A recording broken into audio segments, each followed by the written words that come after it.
Mon nom c'est Bienvenue Kassé. Je viens de Wanep, Bénin et je suis chargée du programme Femmes, Paix, Sécurité au sein de cette organisation.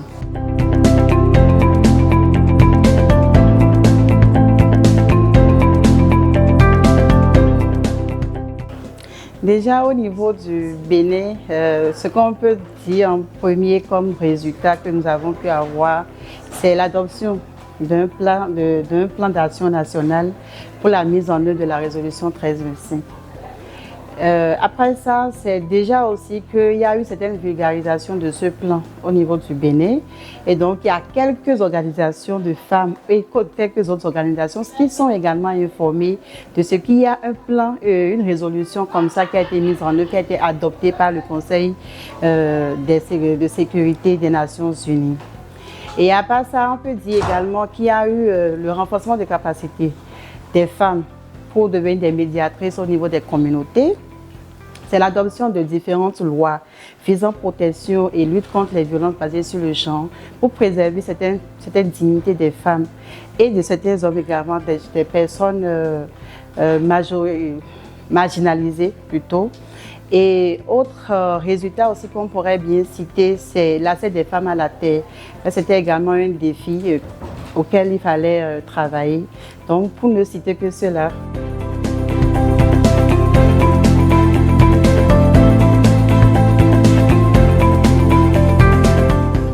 En termes d'accès des femmes à la terre, il faut dire que dans le droit coutumier béninois, c'est considéré, dans notre coutume plutôt, c'était considéré que les femmes n'avaient pas du tout droit en héritage l'accès à la terre. Mais avec ce plan d'action, avec également les différentes lois, parce qu'il y a eu des lois qui ont été votées et qui considèrent désormais la femme comme l'égale de l'homme en matière de droit. Et donc, on a eu à travailler à travers différents plaidoyers pour que davantage les femmes aient accès, non seulement l'accès pour pouvoir cultiver, mais également l'accès en termes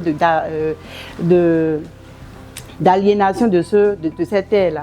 Et donc, elles peuvent acquérir les terres par achat, elles peuvent l'hériter également de leur papa ou bien de leur maman en cas de décès, et peuvent également prêter à quiconque elles le souhaitent.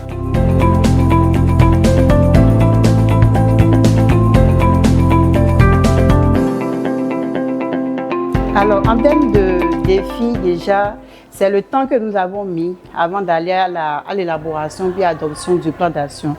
Si le plan a été adopté en 2000, la résolution plutôt en l'an 2000, mais ce n'est qu'en 2016 finalement que le Bénin a pu, donc soit 16 ans après que le Bénin a adopté ce plan, et ce pour 3 ans. Et déjà aussi, c'est la difficulté de financement. Ce plan a été adopté, certes, mais on ne peut pas dire qu'il y a une coordination par rapport à la mise en œuvre de ce plan. Et ceci passe aussi de manque de financement. Et donc, voilà un défi.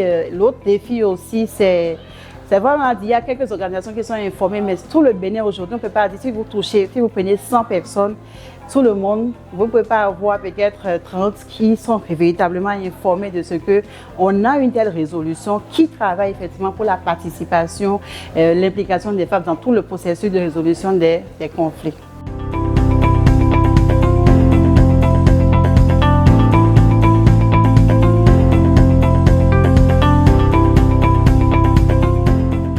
Alors, en termes de priorité pour les prochaines années, c'est déjà que nous, ça c'est à court terme, mais à court terme au niveau du Bénin, il faut que nous puissions aller à l'adoption d'un deuxième PAN, le plan d'action national pour la mise en œuvre de la résolution 1325, c'est que nous puissions travailler également pour que la plupart des femmes au niveau du Bénin soient informées, qu'elles soient associées à tous les niveaux dans le processus de résolution des conflits, que ce soit au niveau national, au niveau communautaire, au niveau local, et surtout aussi travailler par rapport à la participation des femmes aux instances de prise de décision.